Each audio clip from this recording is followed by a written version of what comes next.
बऱ्याच वेळेस आपण बाहेर जाऊन कोल्ड कॉफी पितो आणि छान अशी घरच्या घरी क्रीमी कोल्ड कॉफी कशी बनवायची सुवर्णास किचनमध्ये रेसिपीला सुरुवात करूया।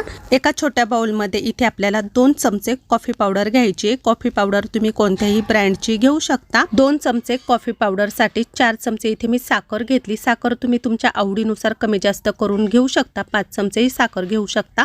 त्यानंतर यामध्ये 2 चमचे पाणी टाकायचे, अगदी कमी पाणी वापरायचं। आता हे सर्व काही विक्सच्या साहाय्याने किंवा चमच्याने तुम्ही व्यवस्थित फेटून घ्यायचे, मिक्स करत राहायचे जवळपास 10 ते 12 मिनिटं। त्यानंतर कॉफी अशी घट्ट व्हायला सुरुवात होते। तर हे बघा एकदम छान असं क्रीमी टेक्स्चर आलेलं आहे। त्यानंतर ग्लासमध्ये ना थोडीशी कॉफी टाकायची आहे, 2 किंवा 3 चमचे। त्यानंतर थंडगार एकदम चिल दूध टाकायचं। अजून थंडगार होण्यासाठी यामध्ये तुम्ही आईसचे तुकडे पण टाकू शकता। हॉट कॉफी बनवायची असेल तर दूध गरम वापरा। आता यावरती थोडंसं डिझाईन म्हणून मी चॉकलेट सिरप टाकते। त्यानंतर आपली कॉफी रेडी। तर हे बघा एकदम छान मस्त आपली ही कोल्ड कॉफी ते तयार झालेली आहे। तर तुम्ही उन्हाळ्यामध्ये थंडगार अशी कोल्ड कॉफी बनवू शकता। रेसिपी आवडली तर लाईक करा, शेअर करा। Bye bye.